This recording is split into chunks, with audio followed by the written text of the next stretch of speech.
जय श्री कृष्ण, जय श्री राधे। मैं भूषण ब्लॉग्स 02 में आज ब्रज भूमि दर्शन पर एक वीडियो लेकर आया हूं, जिसमें मैं आपको मथुरा, गोकुल, वृंदावन, बरसाना और नंदगांव पर लेकर चलूंगा। यदि आप वृंदावन ब्रज दर्शन भूमि पर यात्रा कर चुके हैं तो कमेंट बॉक्स में जरूर बताएं कि आपकी यात्रा कैसी रही है। इसके साथ ही साथ यदि आप मेरा वीडियो देखने के बाद पहली बार यात्रा पर आ रहे हैं या जन्माष्टमी पर या उससे पहले या फिर कभी भी आना चाहते हैं तो ये वीडियो बहुत ही आपको सहायक साबित होगी। इंफॉर्मेटिव वीडियो है। आप वीडियो में अंत तक बने रहें, वीडियो स्किप ना करें। थोड़ा वीडियो लंबा जरूर है पर आपको हर वो इंफॉर्मेशन दूंगा, कब आए, कहाँ पे रुकना चाहिए, कितने दिन की यात्रा होगी, कितना खर्चा आएगा, ये सब कुछ मैंने डिस्क्रिप्शन बॉक्स में डाल दिया है।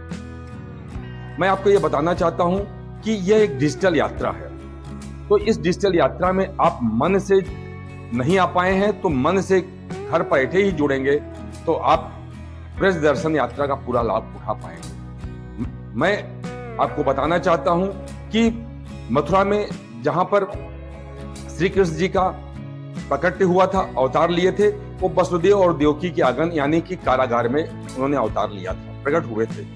उसके बाद वहां से नंद वासुदेव जी ने उन्हें गोकुल में नंद बाबा के घर छोड़ा था और नंदगांव और गोकुल में कृष्ण भगवान का बाल्यकाल और बचपन बीता और अपनी लीलाओं से संसार को मोहित किया है। इसके साथ ही साथ वृंदावन में किशोरी जी और ठाकुर जी की प्रेम की लीलाएं हैं, रस है, भक्ति रस है, वो भी आपको यहाँ पे देखने के लिए मिलेगा।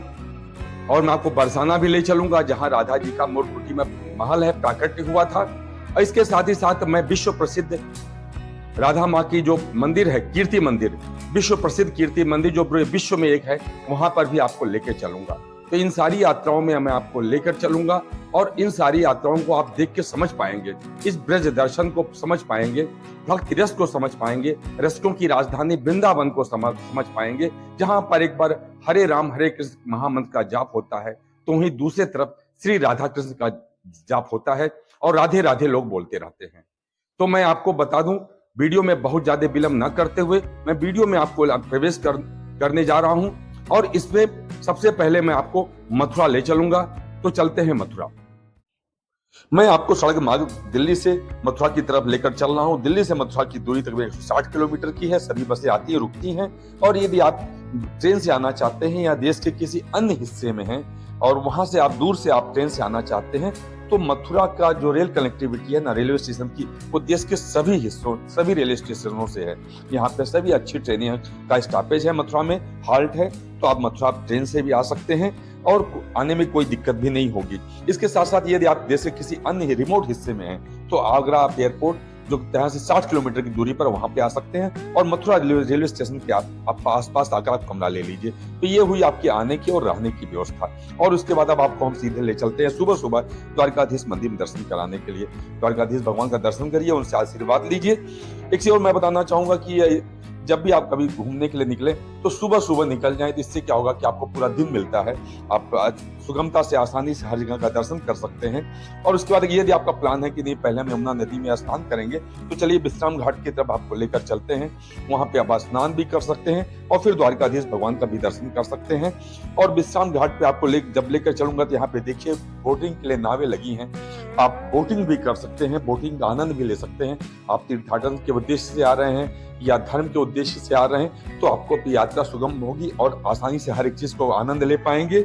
और यदि आप किन्हीं कारणों से नहीं आ पाते हैं तो कोई बात नहीं, डिजिटल यात्रा है, आप मन से जुड़िए, मन का ही जुड़ाव आध्यात्म में सबसे ज्यादा होता है। और उसके बाद आप नदी के उस पार कालिंदी कृष्ण जी का मंदिर जो मैं आपको दिखा पा रहा हूँ वो भी देखें और उसके बाद वापस ई रिक्शा के वहां से वापस आए, ई रिक्शा के माध्यम से जन्मभूमि पे आ जाएं। जन्मभूमि का ये गेट है, देखिए आपको दिखा पा रहा हूँ। अंदर कैमरा पर्स और मोबाइल अलाउड नहीं, इसलिए अंदर का दृश्य नहीं दिखा पाऊंगा। और वहीं पास में भूतेश्वर नाथ का मंदिर, आप जब आए तो यहाँ पे भी अवश्य आए, यहाँ पे भी जलाभिषेक करें। और उसके बाद आपको हम सीधे कंस टीला पर लेकर चल रहे हैं। कंस का वो महल है जो अभी किस स्थिति में है वो मैं आपको दिखाना चाहता हूँ और उस समय की तत्कालीन वास्तुकला की क्या व्यवस्था रही होगी वो भी आप समझ पाएंगे। वो भी मैं आपको दिखा रहा हूँ। ये पीछे देखिए यमुना नदी का दृश्य दिख रहा है। उसके बाद ये आपका एक दिन में आप परिवार के साथ हैं तो समय लगेगा, डे 1 में ही यात्रा पूरी हो पाएगी और अगले दिन आप गोकुल के लिए निकल चीजिए। सबसे पहले हम नंदगांव का नंद बाबा के महल में ले चलेंगे, जहां पर कृष्ण भगवान को बसदेव जी जन्म होने के बाद लेकर आए थे। तो ये वो महल है, वहां पे आपको मैं दिखा पा रहा हूँ। और उसके बाद फिर सीधे आपको हमें ब्रह्मांड घाट पर लेकर चलना हूँ। देखिए ये वही जगह है जहां पे कान्हा जी ने जब मैया यशोदा को अपने मुंह में पूरा ब्रह्मांड का दृश्य दिखाया था। तो ये भी आप दृश्य देखें, ब्रह्मांड घाट के अंदर आपको लेकर चल रहा हूँ। यहाँ पे भी लोग बोटिंग करते हैं, स्नान करते हैं, वो भी देखें आप।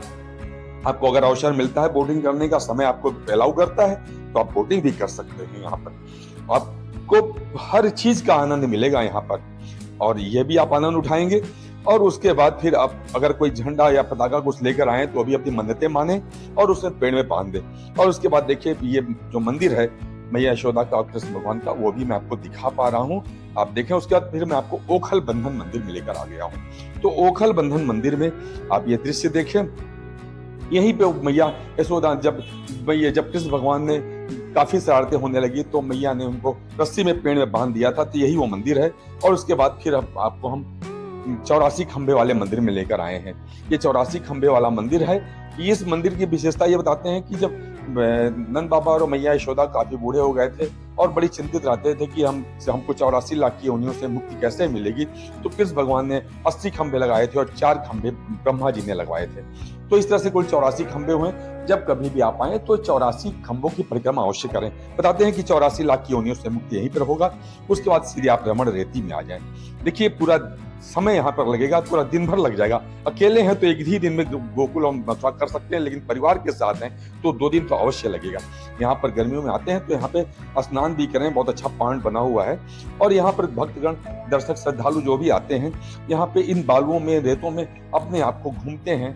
और यहीं पे कृष्ण भगवान भी इन्हीं रीतियों में घुमा करते थे, लीला करते थे। तो सब लोग उसका आनंद ले रहे हैं। आप भी आए तो आप भी करें, आपको भी आनंद आएगा। और उसके बाद वापस आप आ जाइए होटल में, कहां पर? वृंदावन में। अब आपको मथुरा रुकने की जरूरत नहीं, आप वृंदावन में आइए और प्रेम मंदिर के आसपास कोई भी होटल जो आपको मिलता है, तकरीबन यहाँ पे 800 से 1200 1300 के बीच सारे होटल से मिल जाते हैं। अकेले हैं तो डॉर्मेट्री भी मिल जाती है। मैंने डिस्क्रिप्शन बॉक्स में सब कुछ डाल दिया है, आप वहां से जाकर देख लेंगे। और फिर सीधे आप परिक्रमा करिए। परिक्रमा करते करते सबसे पहले भक्ति वेदांत अस्पताल और राधा केली कुंज आश्रम, जो ये प्रेमानंद जी का आश्रम है, आप वो भी देखें। ये उन्हीं भक्ति वेदांत अस्पताल के सामने है। और फिर सीधे मदन मोहन मंदिर चलें।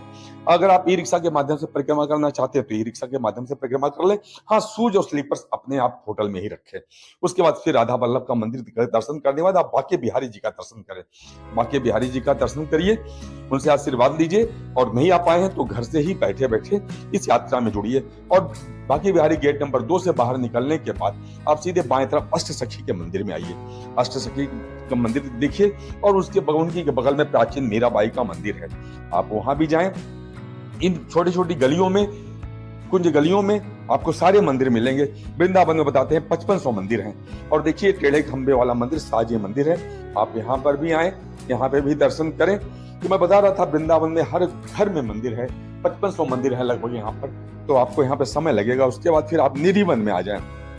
निधिवन यही वो जगह है जहाँ बताते हैं ठाकुर जी डेली रात को रास के लिए आते हैं, वहां भी जाएं।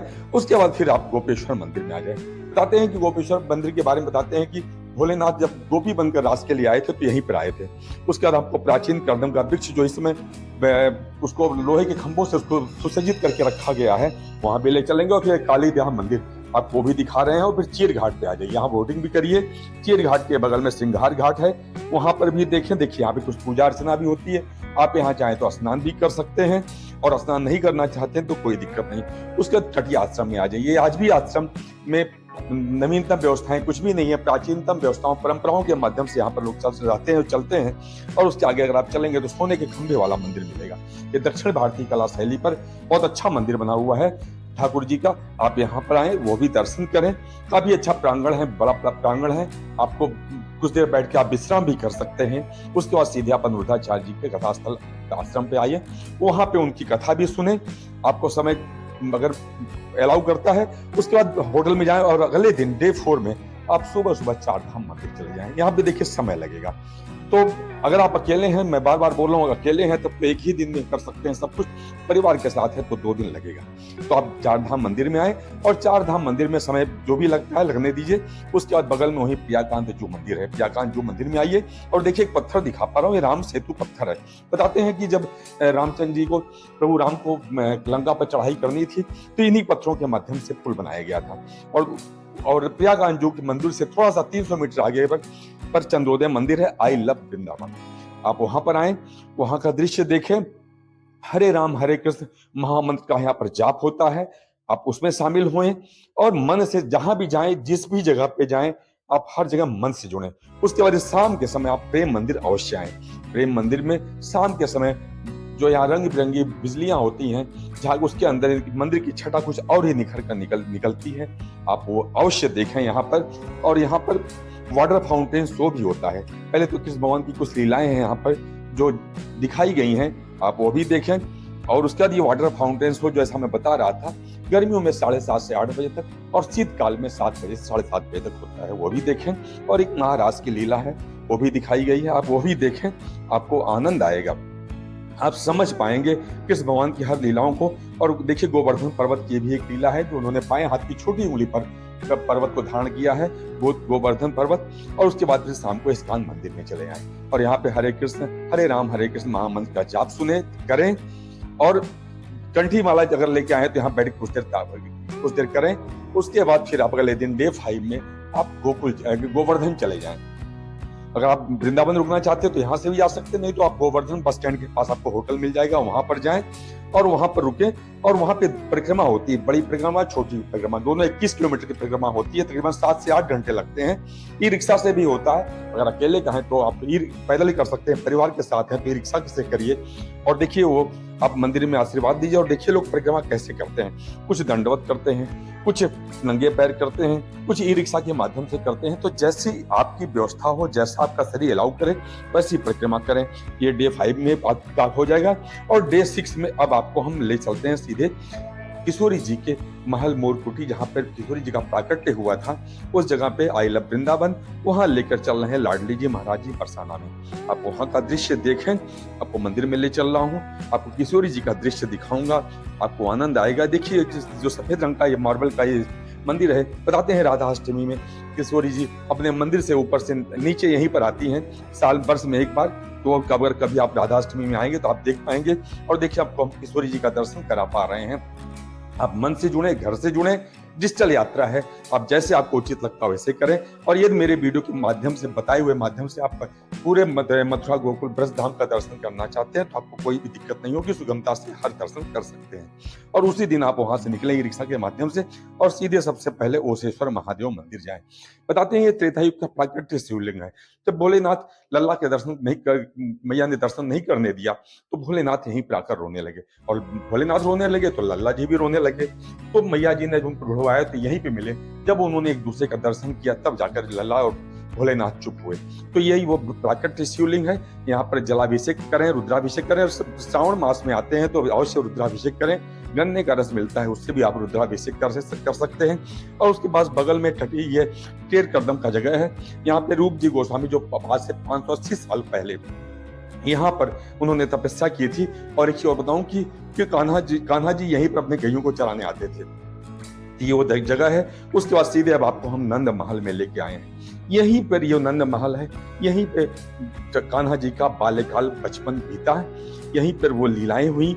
अब जो जिससे उन्हें संसार को मोहित किया वो सब कुछ आप लीलाएं यहाँ पर देखेंगे। अभी क्योंकि मंदिर के कपाट खुले नहीं हैं इसलिए मैं उस समय अंदर का दृश्य आपको ऐसे भी नहीं दिखा पाऊंगा कि आप महल देखें। और इस तरह से आपकी यात्रा डे 6 में चलती रहेगी। और इन सारी यात्राओं को आप 3 दिन में अकेले हैं तो कर सकते हैं और 6 दिन में हैं तो परिवार के साथ कर सकते हैं। और सीधे प्रेम सरोवर पे आ जाएं। और देखिए ये वही जगह है जहाँ राधा और कृष्ण, किशोरी जी और ठाकुर जी का प्रथम मिलन हुआ था। अब तो बहुत अच्छी व्यवस्था बन गई है। और अब मैं अपने दर्शकों से अनुरोध करता हूँ, यदि मेरा वीडियो पसंद आया हो तो मेरे चैनल को सब्सक्राइब करें, लाइक करें और आल का बटन दबाना ना भूलें। और ये देखिए प्रथम मिलन स्थली दिखा रहे हैं, ये भी देखें, आपको आनंद आएगा। और सीधे अब आपको हम कीर्ति मंदिर ले चल रहे हैं, विश्व प्रसिद्ध कीर्ति मंदिर जो कि पूरे विश्व में एक है। राधा मैया के नाम कि माँ के नाम पे, कीर्ति मैया के नाम पे बना हुआ है, आप वहां पे दर्शन करें और इस तरह से यात्रा पूरी होती है। और यदि मेरा वीडियो पसंद आ रहा हो तो कमेंट बॉक्स में जरूर जय श्री कृष्ण, जय श्री राधे लिखें और आप जय श्री राधे का नाम का जाप करते रहें। जय श्री राधे, जय श्री राधे।